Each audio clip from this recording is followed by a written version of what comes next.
गुरुर्ब्रह्मा गुरुर्विष्णु गुरुर्देवो महेश्वरः गुरुर्साक्षात् परब्रह्म तस्मै श्री गुरुवे नमः।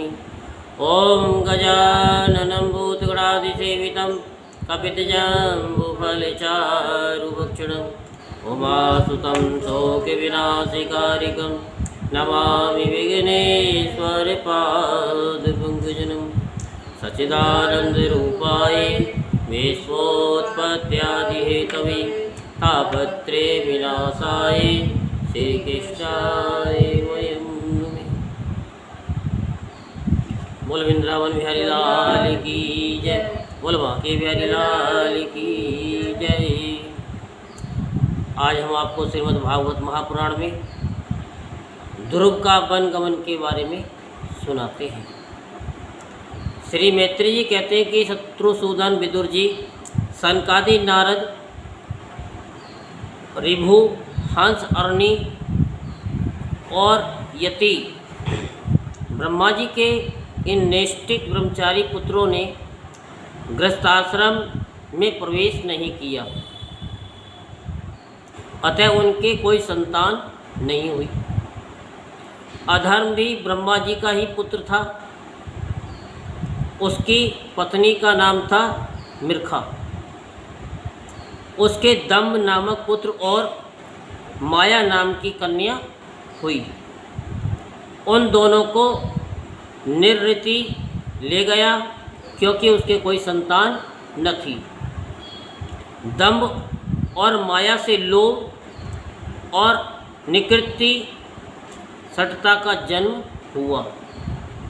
उनसे क्रोध और हिंसा तथा उनसे कली, कलह और उसकी बहन दुरुक्ति गाली उत्पन्न हुई।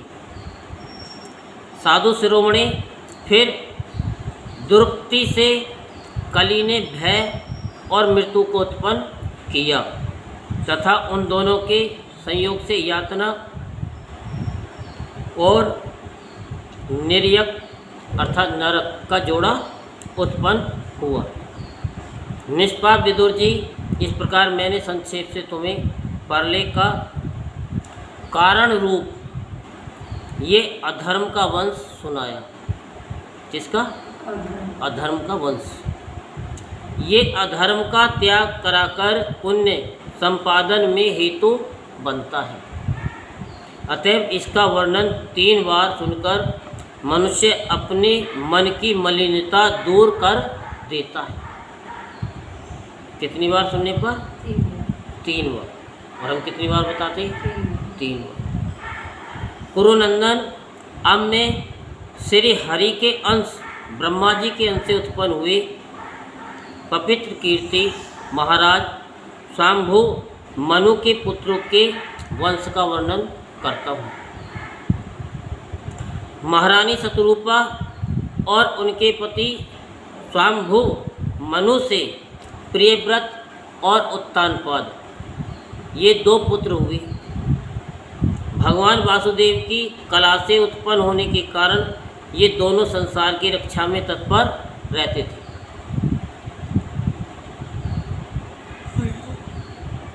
उत्तानपाद के सुनीति और सुरुचि नाम की 2 पत्नियां थीं। उत्तानपाद की सुनीति और सुरुचि नाम की 2 पत्नियां थीं। उनमें सुरुचि राजा को अधिक प्रिय थी। सुनीति, जिसका पुत्र ध्रुव था, उन्हें वैसी प्रिय नहीं थी।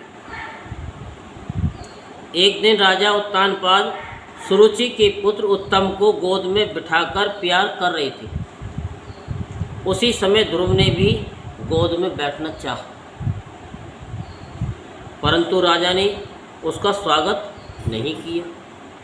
उस समय घमंड से भरी हुई सुरुचि ने अपनी सौत के पुत्र ध्रुव को महाराज की गोद में आने का यत्न करते देख उनके सामने ही उससे ढा भरे शब्दों से कहा, बच्चे, तो राज सिंहासन पर बैठने का अधिकारी नहीं है, तो भी राजा का ही बेटा है, इससे क्या हुआ? तुझको मैंने तो अपनी कोख में नहीं धारण किया, तू अभी नादान है, तुझे पता नहीं है कि तूने किसी दूसरी स्त्री के गर्भ से जन्म लिया है, तभी तो ऐसे दुर्लभ विषय की इच्छा कर रहा है। यदि तुझे राज सिंहासन की इच्छा है तो तपस्या करके परम पुरुष श्री नारायण की आराधना कर और उनकी कृपा से मेरे गर्भ में आकर के जन्म ले। कहीं तक तो उन्होंने बात सही कही, लेकिन जब दूसरा सेंटेंस उसने जोड़ दिया कि मेरे गर्भ से जन्म ले, ये उसने गलत कहा। श्री मैत्री जी कहते हैं, विदुर जी, जिस प्रकार डंके की चोट खाकर सांप फुफकार मारने लगता है, उसी प्रकार अपनी सौतेली माँ के कठोर वचनों से घायल होकर ध्रुव क्रोध के मारे लंबी लंबी सांस लेने लगा। उसके पिता चुपचाप ये सब देखते रहे, मुंह से एक शब्द भी नहीं बोले। तब पिता को छोड़कर ध्रुव रोता हुआ अपनी माता के पास आया। उसके दोनों होठ फड़फड़ा रहे थे और वह सिसक सिसक करके रो रहा था। सुनीति ने बेटे को गोद में उठा लिया और जब महल के दूसरे लोगों से अपनी सोच सुरुचि की कही हुई बातें सुनी, तब उसे भी बड़ा दुख हुआ। उससे धीरज टूट गया। वह दावानल से जली हुई बेल के समान शोक से संतप्त होकर मुरझा गई तथा विलाप करने लगी। सोच की बातें याद आने से उसके कमल सरी के नेत्रों में आंसू भर आए। उस बेचारी को अपने दुख पारावार का कहीं अंत ही नहीं दिखाई देता था। उसने गहरी सांस लेकर ध्रुव से कहा, बेटा, तो दूसरों के लिए किसी प्रकार की अमंगल की कामना मत कर। जो मनुष्य दूसरों को दुख देता है उसे स्वयं ही उसका फल भोगना पड़ता है। सुरुचि ने जो कुछ कहा है वह ठीक ही है, क्योंकि महाराज को मुझे पत्नी तो क्या दासी स्वीकार करने में भी लज्जा आती है। तूने मुझे यानी मुझ मंदभागिनी के गर्भ से ही जन्म लिया है और मेरे ही दूध से तो पला है। बेटा, सुरुचि ने तेरी सौतेली माँ होने पर भी बात बिल्कुल ठीक कही। अतः यदि राजकुमार उत्तम के समान राज सिंहासन पर बैठना चाहता है तो द्वेष भाव छोड़कर उसी का पालन कर। बस श्री अधोक्ष भगवान के चरण कमलों की आराधना में लग जा।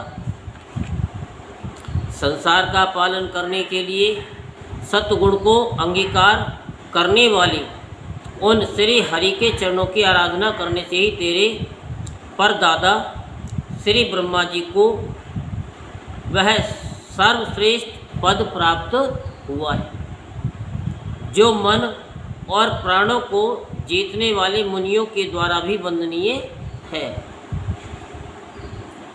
इसी प्रकार तेरे दादा स्वांभु मनु ने भी बड़ी बड़ी दक्षिणाओं वाले यज्ञों के द्वारा अनन्य भाव से उन्हीं भगवान की आराधना की थी।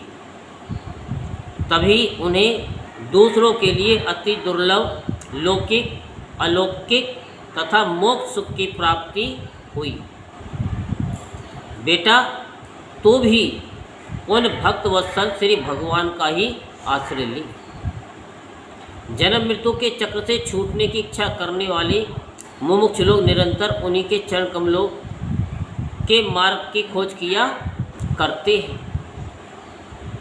तो स्वयं धर्म पालन से पवित्र हुए अपने चित्त में श्री पुरुषोत्तम भगवान को बैठा ले तथा अन्य सबका चिंतन छोड़कर केवल उन्हीं का भजन कर।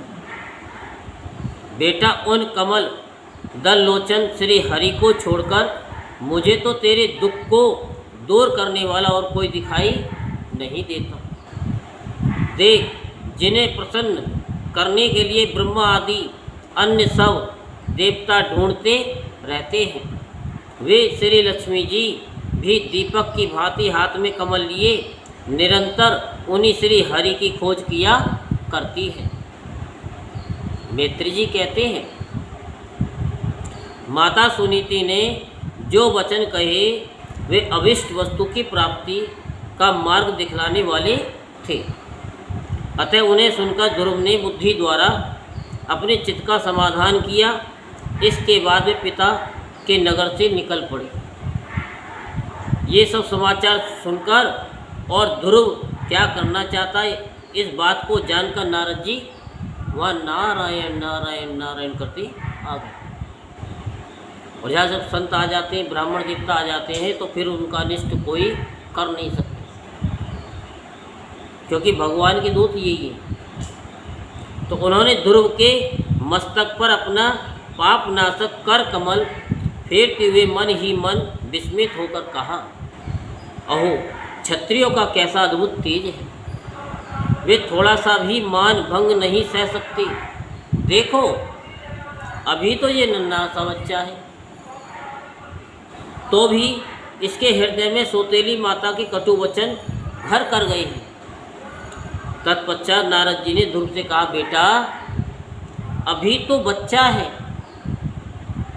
खेल कूद में ही मस्त रहता है। हम नहीं समझते कि इस उम्र में किसी बात से तेरा सम्मान या अपमान हो सकता है। यदि तुझे मान अपमान का विचार ही हो तो बेटा असल में मनुष्य के असंतोष का कारण मोह के सिवा और कुछ भी नहीं है। संसार में मनुष्य अपने कर्मानुसार ही मान अपमान या सुख दुख आदि को प्राप्त होता है। तात भगवान की गति बड़ी विचित्र है, इसलिए उस पर विचार करके बुद्धिमान पुरुष को चाहिए कि देववश उसे जैसी भी परिस्थिति का सामना करना पड़े उसी में संतुष्ट रहे। अब माता के उपदेश से तो योग साधन द्वारा जिन भगवान की कृपा प्राप्त करने चला है, मेरे विचार से साधारण पुरुषों के लिए उन्हें प्रसन्न करना बहुत ही कठिन है। योगी लोग अनेकों जन्मों तक अनासक्त रहकर समाधि योग के द्वारा बड़ी बड़ी कठोर साधनाएं करते रहते हैं, परंतु भगवान के मार्ग का पता नहीं पाते। इसलिए तो ये व्यर्थ का हट छोड़कर घर लौट जा। बड़ा होने पर जब परमार्थ साधन का समय आवे तब उसके लिए प्रयत्न कर लेना। विधाता के विधान के अनुसार सुख दुख जो कुछ भी प्राप्त हो उसी में चित्त को संतुष्ट रखना चाहिए। यो करने वाला पुरुष मोह में संसार से पार हो जाता है।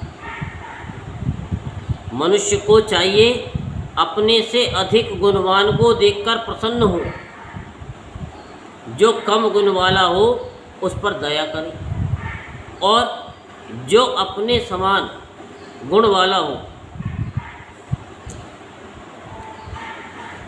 उससे मित्रता का भाव रखे। यूँ करने से उसे दुख कभी नहीं दबा सकते। ध्रुव ने कहा कि भगवान सुख दुख से जिनका चित्त चंचल हो जाता है उन लोगों के लिए आपने कृपा करके शांति का ये बहुत अच्छा उपाय बतलाया है, परंतु मुझ जैसे अज्ञानियों की दृष्टि यहाँ तक नहीं पहुँच पाती। इसके सिवा मुझे घोर क्षत्रिय स्वभाव प्राप्त हुआ है, अतः मुझ में विनय का प्राय अभाव है।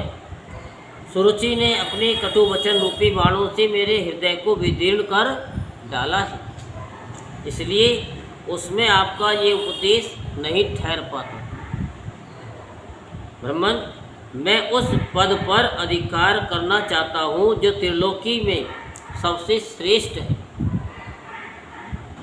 तथा जिस पर मेरे बाप दादे और दूसरे कोई भी आरूढ़ नहीं हो सके। आप मुझे उसी की प्राप्ति का कोई अच्छा सा मार्ग बतलाइए। आप भगवान ब्रह्मा जी के पुत्र हैं और संसार के कल्याण के लिए ही वीणा बजाते और सूर्य की भांति त्रिलोकी में विचरा करते हैं। तो श्री मैत्री जी कहते हैं कि ध्रुव की ये बात सुनकर भगवान नारद जी बड़े प्रसन्न हुए और उस पर कृपा करके इस प्रकार सुउपदेश देने लगे।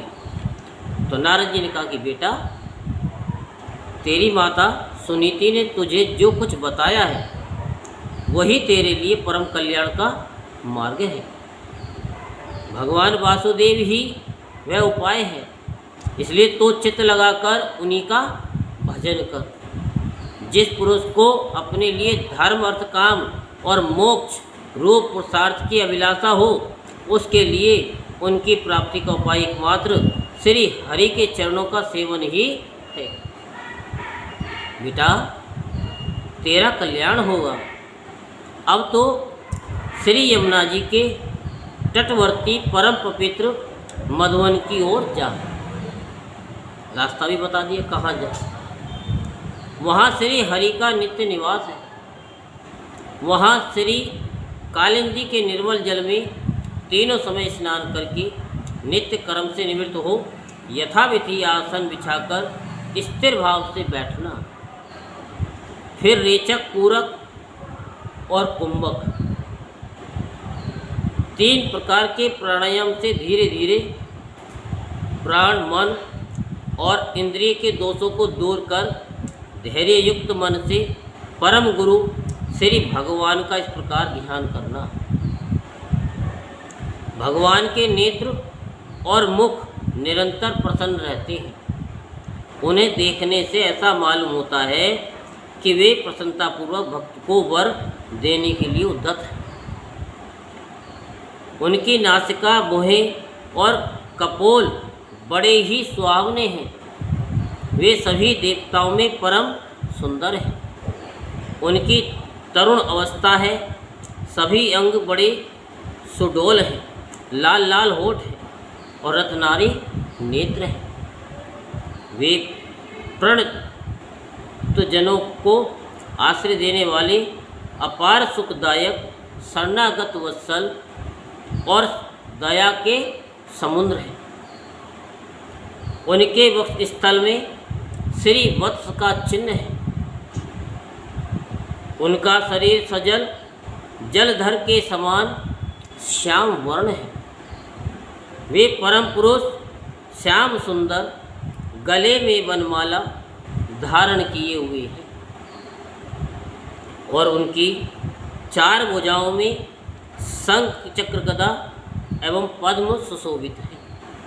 उनके अंग प्रत्यंग किरीट, कुंडल, केयूर और कंकण आदि आभूषणों से विभूषित है।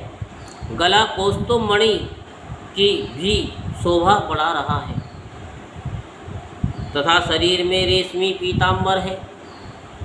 उनके कटी प्रदेश में कांचन की करधनी और चरणों में स्वर्ण में नूपुर पैजनी सुशोभित है। भगवान का स्वरूप बड़ा ही दर्शनीय है। शांत तथा मन और नैनों को आनंदित करने वाला है। जो लोग प्रभु का मानस पूजन करते हैं उनके अंतःकरण में वे हृदय कमल की कणिका पर अपने नख मंडित मणिमंडित मनोहर पादारविंदों को स्थापित करके विराजते हैं। इस प्रकार धारण करते करते जब चित्त स्थिर और एकाग्र हो जाए तब उन वरदायक प्रभु का मन ही मन इस प्रकार ध्यान करें कि वे मेरी और अनुराग भरी दृष्टि से निहारते हुए मंद मंद मुस्कुरा रहे। भगवान की मंगलमय मूर्ति का इस प्रकार निरंतर ध्यान करने से मन शीघ्र ही परमानंद में डूबकर तल्लीन हो जाता है और फिर वहाँ से लौटता नहीं है। राजकुमार, इस ध्यान के साथ जिस परम गुह्य मंत्र का जप करना चाहिए वह भी मैं तुमको बतलाता हूँ। सुनो, इसका 7 रात जप करने से मनुष्य आकाश में विचरने वाले सिद्धों का दर्शन कर सकता है। कितने दिन में? 7 दिन। तो वो मंत्र क्या है? तो नारद जी कहते हैं कि वो पूर्व मंत्र मैं तुमको देता हूँ, क्योंकि मंत्र भी इस तरीके से होता है कि जब तक गुरु नहीं देता तब तक वो एक्टिवेट नहीं होता, वो काम नहीं करता, चाहे उसका कितना भी जाप करते रहो। तो मंत्र है ओम नमो भगवते वासुदेवाय। किस देश और किस काल में कौन वस्तु उपयोगी है, इसका विचार करके बुद्धिमान पुरुष को इस मंत्र के द्वारा तरह तरह की सामग्रियों से भगवान की द्रव्यमयी पूजा करनी चाहिए। प्रभु का पूजन विशुद्ध जल, पुष्पमाला, जंगली मूल और फलादि पूजा में विहित दूर्वा आदि अंकुर वन में ही प्राप्त होने वाले बलकल वस्त्र और उनकी प्रेयसी तुलसी से करना चाहिए। यदि शिला आदि की मूर्ति मिल सके तो उसमें, नहीं तो पृथ्वी या जल आदि में ही भगवान की पूजा करें। सर्वदा संयत चित्त, मननशील, शांत और मौन रहे, क्योंकि ज़्यादा बोलने से हम लोगों की शक्तियाँ कम हो जाती हैं, जो बोलते ज़्यादा। पर हमारा तो काम बोलने का है, और काम तो है नहीं, हम तो भाई हमको तो बोलना पड़ेगा। लेकिन आप लोग जितना शांत रहोगे, कम बोलोगे, उतनी आपके अंदर दिव्य शक्तियाँ उत्पन्न होंगी, क्योंकि जितना मौन रहते हैं उतनी शक्ति हमारे अंदर आती है परमात्मा की। इसलिए कम बोलो, मनन ज़्यादा करो, तथा जंगली फल मूल आदि का परिमित आहार करें। क्यों? क्योंकि जैसा अन्न खाते वैसा मन हो जाता है। अन्न जितना कम खाएंगे उतना भगवान में ध्यान ज़्यादा लगेगा। सिर्फ एक समय भोजन करें रात को, सुबह कुछ नहीं खाएं।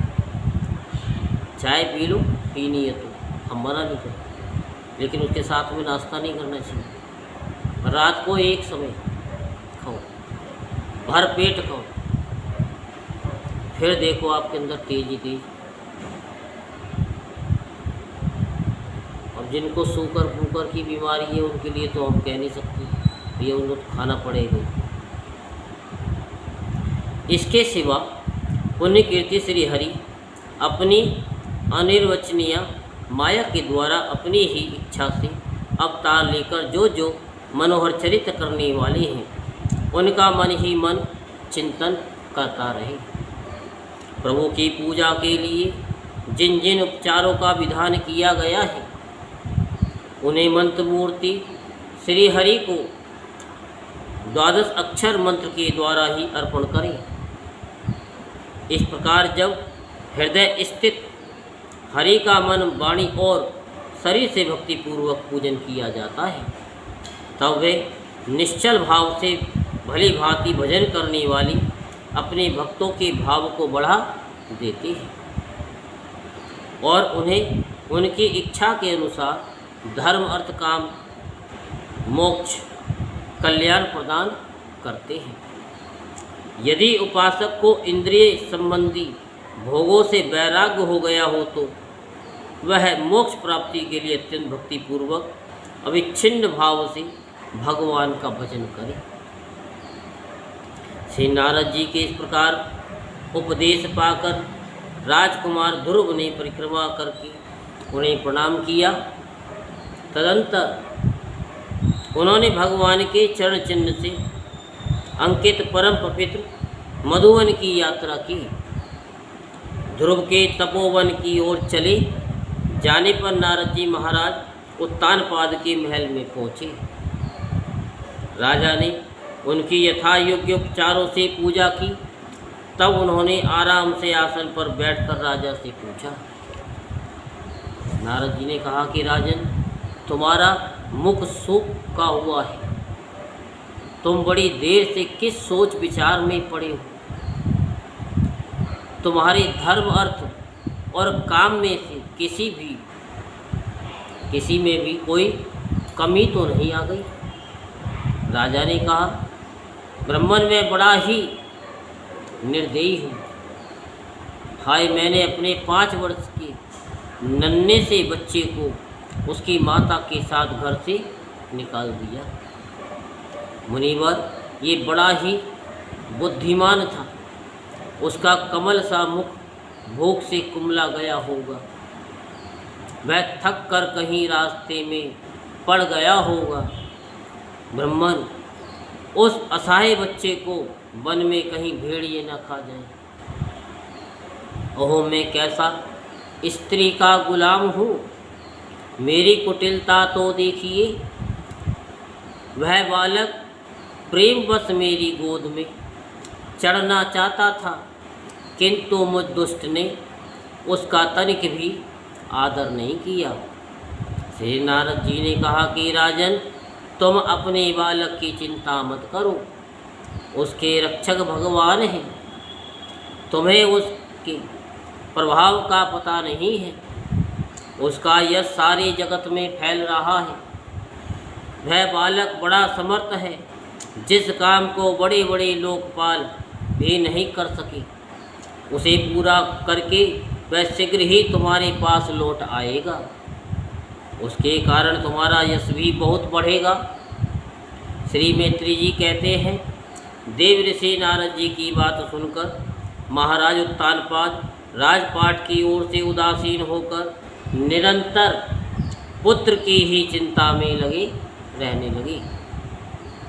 इधर ध्रुव जी ने मधुवन में पहुंचकर यमुना जी में स्नान किया और उस रात पवित्रता पूर्वक उपवास करके श्री नारद जी के उपदेश के अनुसार एकाग्रचित्त से परम पुरुष श्री नारायण की उपासना आरंभ कर दी। उन्होंने 3 रात्रि के अंतर में शरीर निर्वाह के लिए केवल कैथ और बेर के फल खाकर श्री की हरि की उपासना की और 1 मास व्यतीत हो गया। दूसरे महीने में उन्होंने 6 दिन के पीछे सूखे घास और पत्ते खाकर भगवान का भजन किया। आप मुझे बताइए, आप लोगों में से कितने सूखे घास खाइए कभी? खानी चाहिए। अरे गाय घास खाती है, भैंस गाय ये सब घास खाते हैं और फिर भी दूध कितना सफ़ेद देते हैं, कितना पौष्टिक देते हैं। तो जानवरों से भी सीख लो, घास खानी चाहिए। कल से घास खानी शुरू कर देना। नहीं वैसे भी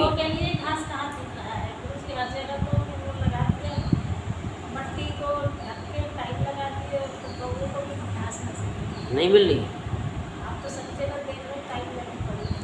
नहीं, 2 घास तो मिल जाती है। मिल तो जाती है, पहले जितनी जगह जगह हरियाली थी। हाँ, अब जनसंख्या बढ़ रही है ना, तो कहाँ से घास आएगी? तो उसके लिए हरिद्वार जाइए, वहाँ से 1-2 पोटरी बांध करके लाइए, 1 महीने का गुजारा हो जाएगा।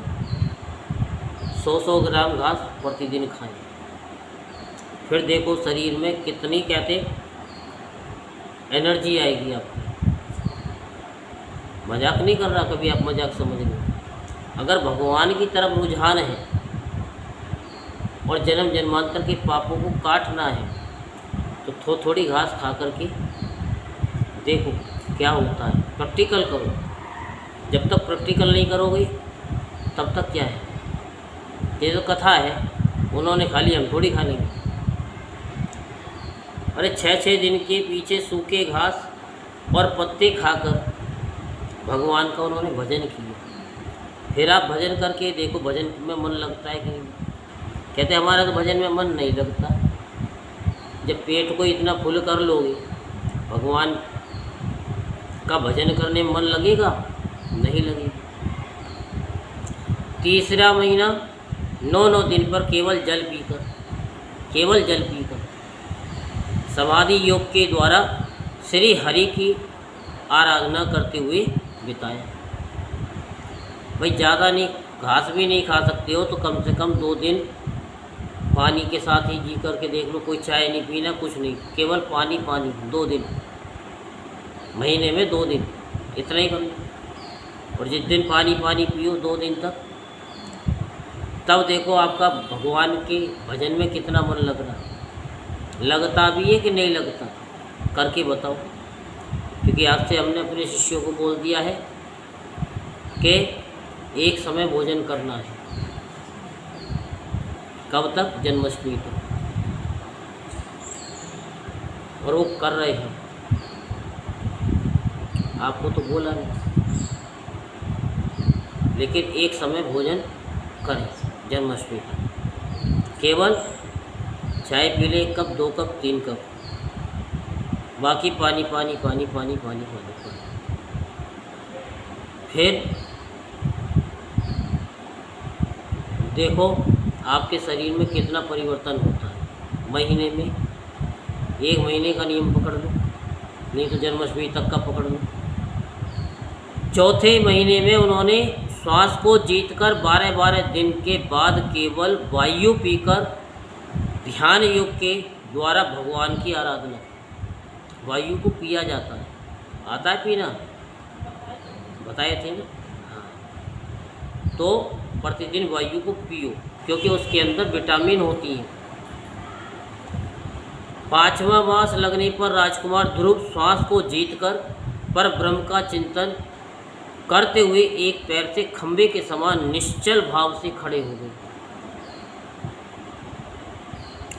उस समय उन्होंने शब्द आदि विषय और इंद्रियों के नियामक अपने मन को सब ओर से खींच लिया तथा हृदय स्थित हरि के स्वरूप का चिंतन करते हुए चित्त को किसी दूसरी ओर न जाने दिए। जिस समय उन्होंने महदादि संपूर्ण तत्वों के आधार तथा प्रकृति और पुरुष के भी अधीश्वर पर ब्रह्म की धारणा की, उस समय उनके तेज को न सह सकने के कारण तीनों लोग कांप उठे।